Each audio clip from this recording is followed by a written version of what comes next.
अध्यक्ष महोदय, मैं आपका धन्यवाद देना चाहता हूं कि इस महत्वपूर्ण विषय पे मुझे बोलने का मौका दे रहे हैं।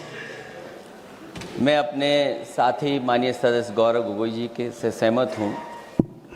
बहुत सारे महत्वपूर्ण उन्होंने बिंदु उठाए और अध्यक्ष महोदय,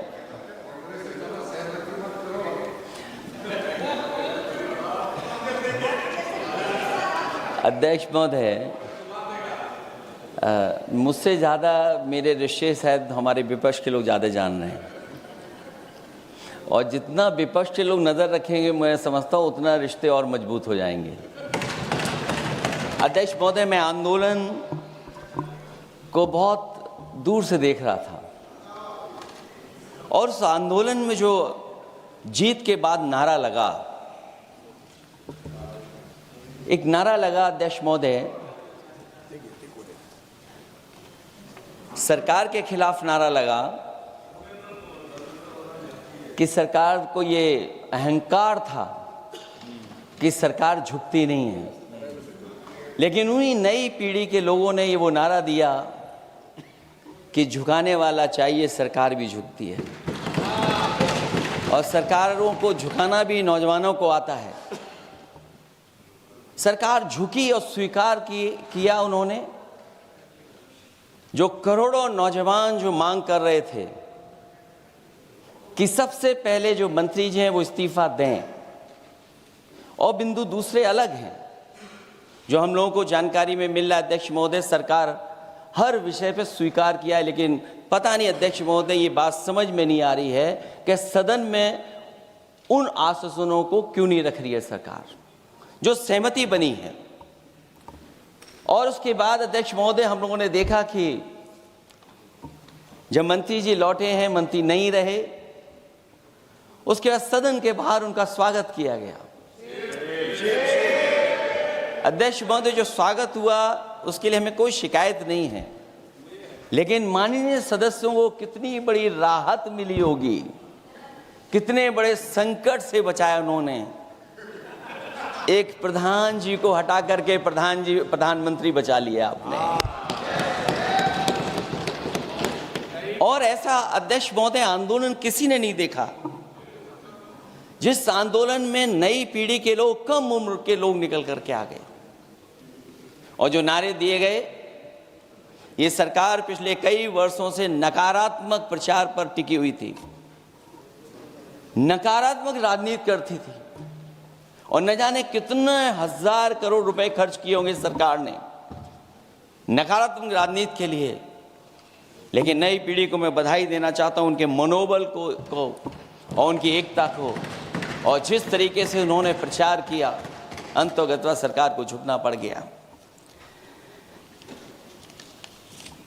भाजपा वचन नहीं देती, जुमला देती है। तो मुझे उम्मीद है कि सभी युवा नौजवानों का जो मांग की है उन्होंने, उन सभी मांगों को सरकार स्वीकार करेगी। और सरकार ये भी स्वीकार कर लिया होगा कि कोई दल मजाक में बना तो कितनी बड़ा दल बन गया। जो कोई चीज मजाक से शुरू हुई वो कितना सीरियस हो गई, और इतना सीरियस हुई कि हमारी सरकार लोकतांत्रिक हो गई कि जो उनको धरने पे बैठने दिया। सरकार लोकतांत्रिक थी कि उन्हें धरने पर बैठने दिया। हमने वो भी समय देखा है कि जहां पर धरने पर नहीं बैठने दिया, वर्षों वर्ष लोग बैठे रहे धरने पर, उनकी सुनी नहीं गई। इसी दिल्ली को घेरा था किसानों ने, और सरकार को लगा कि चुनाव आ गया तो सरकार ने तीनों काले कानून वापस ले लिए। जब सरकार घबरा जाती है, डर जाती है, तो सरकार स्वीकार कर लेती है। इसीलिए वो नारा मुझे अक्सर याद आता है कि झुकाने वाला चाहिए, सरकार भी झुकती है। जो विषय लाया गया है कि prevention of unlawful means act, सरकार को कम से कम ये बताना चाहिए था कि 2024 में जब ये लेकर के आए थे तो आज 2026 में कैसे पेपर लीक हो। और केवल गिनती के 1-2 पेपर लीक नहीं हुए हैं। ये ऐसा आंदोलन रहा जिसमें माँ बाप और नई पीढ़ी के लोग सब जुड़ गए। अगर हम ये माने कि 20 लाख बच्चों ने परीक्षा लिखी थी और उनके घर परिवार के सदस्यों को हम उसमें जोड़ दें, दादा दादी, माँ बाप और परिवार का कोई सदस्य, तो 5 लोग प्रभावित थे।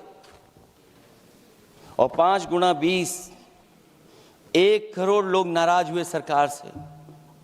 और अक्सर हम पॉलिटिकल लोग हैं, हम लोग जानते हैं जब कभी आंदोलन करते हैं तो कितनी तैयारी करानी पड़ती है, गाड़ियों का इंतजाम, खाने का इंतजाम और इंतजाम। लेकिन ये पहला आंदोलन देखा कि जिसमें माँ बाप भी जुड़ गए और कहा कि जाओ बच्चों आंदोलन करो, हम आपके साथ हैं। ये पहला आंदोलन ऐसा देखने को मिला है। और केवल दिल्ली में नहीं हुआ ये, केवल दिल्ली में नहीं हुआ ये। अगर ये बात गलत है, अगर ये बात अध्यक्ष महोदय गलत लग रही है, तो देश के होम मिनिस्टर साहब को ले आइए, वो सब एक्सप्लेन कर देंगे।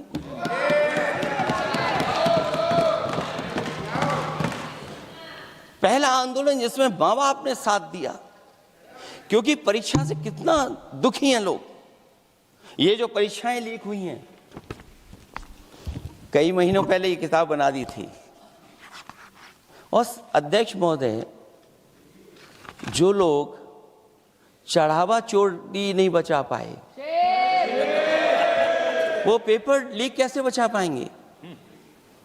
जो भगवान के दरबार से दान गायब हो गया, दान चला गया,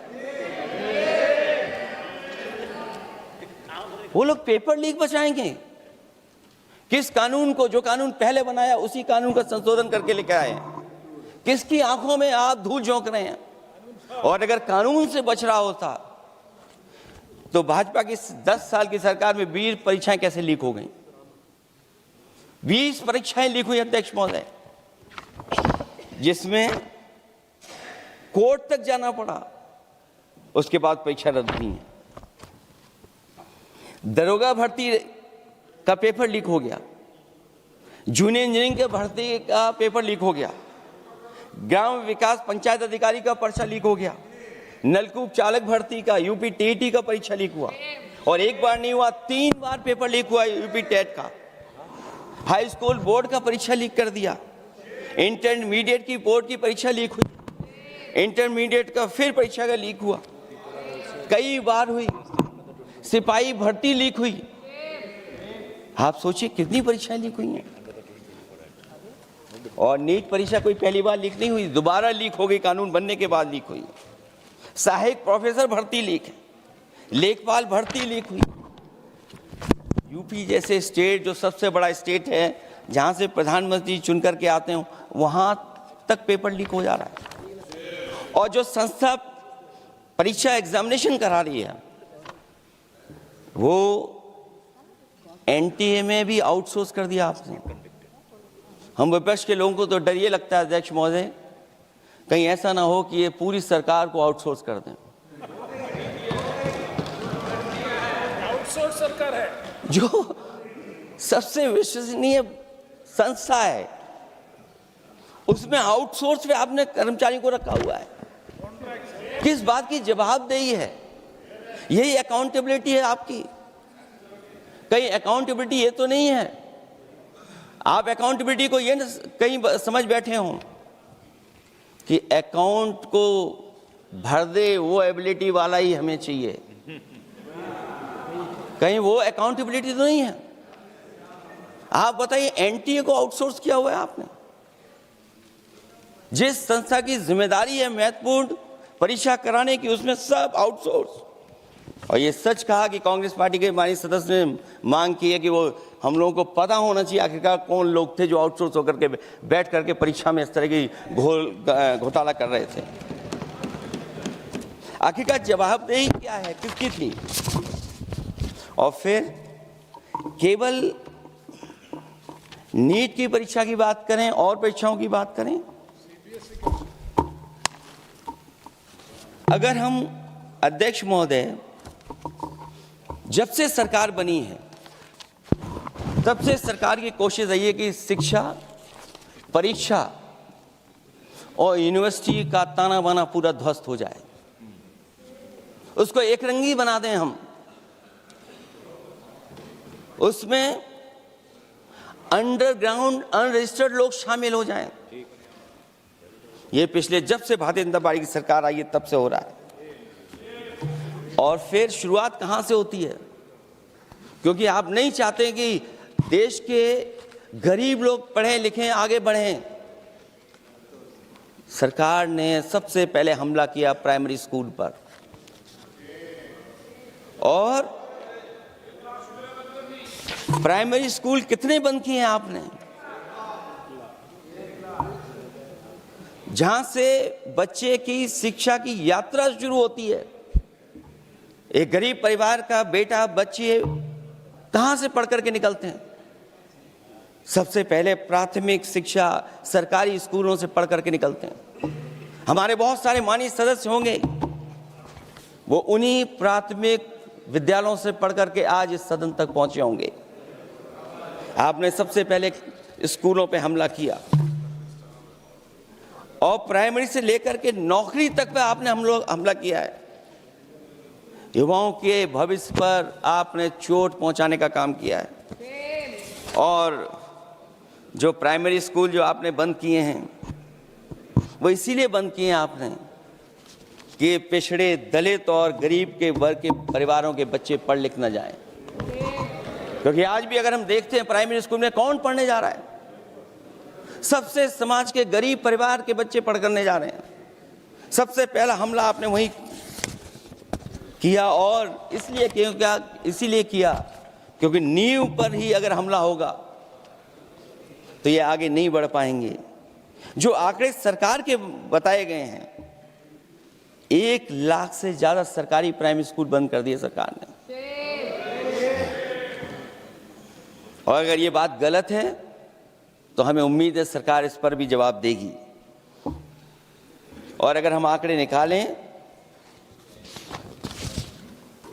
तो जो आंकड़े दिखाई दे रहे हैं, यूपी में सबसे ज्यादा प्राइमरी स्कूल बंद हुए हैं। और ये सरकार के आंकड़े हैं कि 7 लाख से ऊपर विद्यालय थे जो अब 6 लाख रह गए हैं। और यूपी में तो सबसे ज्यादा बंद हुए हैं। उत्तर प्रदेश में 26,386 सरकारी प्राइमरी स्कूल बंद कर दिए सरकार ने। और केवल प्राइमरी स्कूल बंद नहीं किए हैं, नौकरी पे भी हमला किया है। 69,000 शिक्षक भर्ती को लेकर के बड़े पैमाने पर घोटाला किया गया। और घोटाला इतना बड़ा है कि वो सभी कोर्टों में गए हैं और पिछले कई वर्षों से आंदोलन कर रहे हैं। कोई स्थान नहीं बचा अध्यक्ष महोदय जहां पर वो शिक्षक भर्ती के लोग न गए हों। मंत्रियों के यहाँ गए, आंदोलन किया है, हाई कोर्ट गए, सुप्रीम कोर्ट गए। लेकिन देखिए सरकार भी कमाल की है कि सरकार उनको नौकरी नहीं देना चाहती। और इसलिए नौकरी नहीं देना चाहती है क्योंकि उन्होंने भर्ती गलत की है, और भर्ती में जिन लोगों का अधिकार छीना है वो सबसे ज़्यादा पिछड़े और दलित परिवार के बेटे, जिनका अधिकार इस सरकार ने छीना है। और ये अगर बात नहीं ठीक है तो हमें उम्मीद है कि सरकार इसका भी जवाब देगी। माध्यमिक स्कूलों को भी बंद किया जा रहा है, और बड़े पैमाने पे स्कूल बंद हुए हैं। और जो बोर्ड की परीक्षाएं लीक हुई हैं, पूरे देश में बड़े पैमाने पर बोर्ड परीक्षाओं के पेपर लीक किए गए हैं। अध्यक्ष महोदय, हम जानना चाहते हैं कि आखिरकार 10वीं और 12वीं के पेपर लीक क्यों हो रहे हैं? 10वीं और 12वीं के पेपर लीक क्यों हो रहे हैं? इसके लिए अगर कोई सरकार के पास जवाब हो तो बताएं।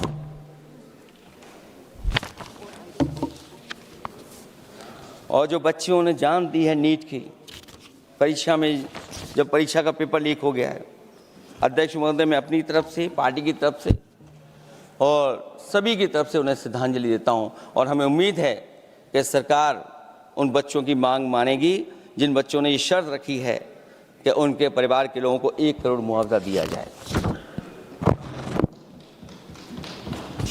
जब उच्च शिक्षा में जिस तरीके से भर्ती हो रही है, अध्यक्ष महोदय, जो उच्च शिक्षा की भर्ती है उसमें जो अपॉइंटमेंट हो रहे हैं उनके बारे में तो क्या चर्चा करें कि जब संस्था पे सबसे ऊपर बैठा व्यक्ति ही अन्याय करेगा तो पूरी संस्था में अन्याय होगा।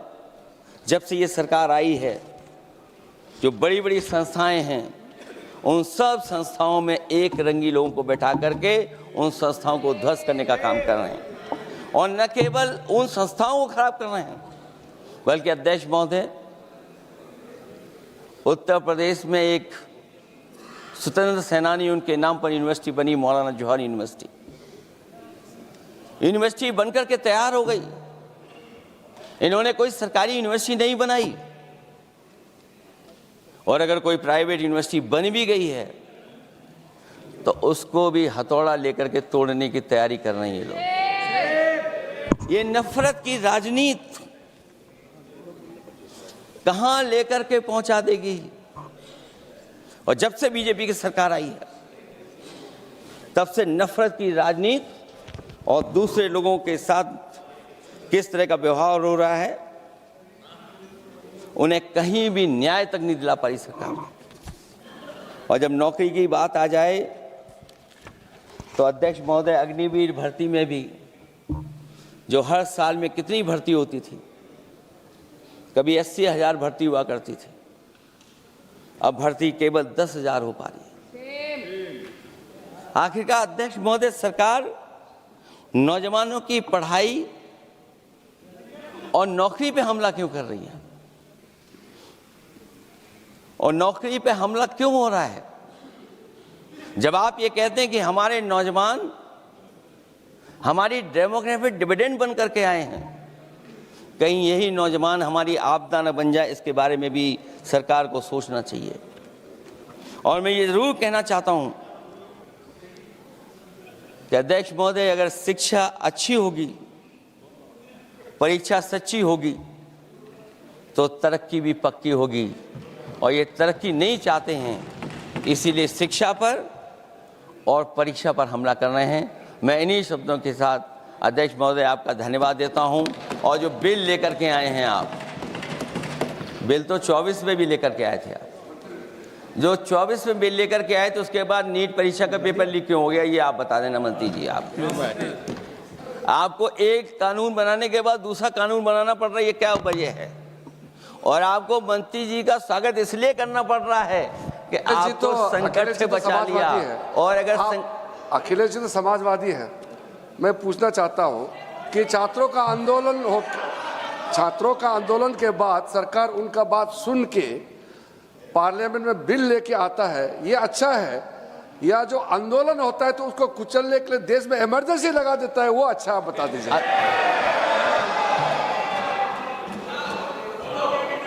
अध्यक्ष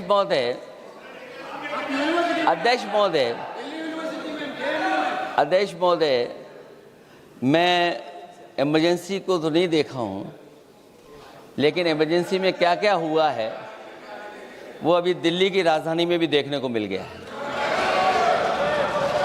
आंसू के गैस के गोले और लकड़ी में लगा हुआ कुछ कील का और कांटे की चीज़ें, उस समय करंट नहीं लगाया जाता था, इस बार करंट लगाया गया। तो ये इमरजेंसी के बराबर ही हुआ है हमला, कम नहीं है। इमरजेंसी से कम अन्याय नहीं कर रहे हैं आप लोग। और याद करिए अध्यक्ष महोदय, अगर इमरजेंसी इन्हें याद आ गई है, अगर इमरजेंसी अध्यक्ष महोदय ने याद आ गई है, तो इमरजेंसी के बाद भी परिवर्तन हुआ था, और हमें भरोसा है कि इसके बाद भी परिवर्तन होगा। और अध्यक्ष महोदय, मैं आखिरी में कहना चाहता हूं, कानून से नहीं, नियत साफ होगी तब नीट का परीक्षा साफ होगी। सवाल कानून का नहीं है, आपकी नियत साफ नहीं है। और जिस समय आपकी नियत साफ होगी तो परीक्षा भी साफ हो जाएगी। और हमारे साथी जो कुछ और बातें उठा रहे हैं, आज मौका नहीं है, लेकिन आपको भगवान भी माफ नहीं करेंगे, क्योंकि आप चढ़ावा चोरी में शामिल हुए हैं। और चढ़ावा ही नहीं, जो गुप्त दान था वो भी चोरी हुआ है, गुप्त दान। और ये पाप की श्रेणी में नहीं आता है, महापाप की श्रेणी में आता है। Akhilesh ji bill pay. और अध्यक्ष महोदय, आखिरी में मैं इतना ही कहना चाहता हूँ, शिक्षा की रक्षा के लिए जो आंदोलन हुआ है वो हमेशा आंदोलन जीतेंगे। बहुत बहुत धन्यवाद, बहुत बहुत आभार प्रकट करता हूँ आपका। ನಮ್ಮ ಕಾರ್ಯಕ್ರಮಗಳನ್ನು ನೀವು ನೋಡ್ತಾ ಇದ್ರೆ ನಮ್ಮ ಚಾನೆಲ್ ಅನ್ನ ಸಬ್ಸ್ಕ್ರೈಬ್ ಮಾಡಿ, ಪಕ್ಕದ ಬೆಲ್ ಐಕಾನ್ ಒತ್ತಿ ನಮ್ಮನ್ನ ಬೆಂಬಲಿಸಿ. ಹಾಗೆ ನಮ್ಮ ಕಾರ್ಯಕ್ರಮಗಳನ್ನ ಲೈಕ್ ಮಾಡಿ, ಕಮೆಂಟ್ ಮಾಡಿ, ಅದನ್ನ ಬೇರೆಯವರಿಗೂ ವಾಟ್ಸ್ಆಪ್ ಮೂಲಕ ಶೇರ್ ಮಾಡಿ. ನೀವು ಹೀಗೆ ಮಾಡಿದಾಗ ನಮ್ಮ ಚಾನೆಲ್ ಇನ್ನಷ್ಟು ಮತ್ತಷ್ಟು ಜನರಿಗೆ ತಲುಪಲು ನೀವು ನಮ್ಮೊಂದಿಗೆ ಸಹಕರಿಸಿದ ಹಾಗಾಗುತ್ತೆ. ಇದು ನೀವು ಯಾವುದೇ ಖರ್ಚಿಲ್ಲದೆ ಕೆಲವೇ ಸೆಕೆಂಡುಗಳಲ್ಲಿ ನೀಡಬಹುದಾದ ಸಹಕಾರ. ಧನ್ಯವಾದಗಳು.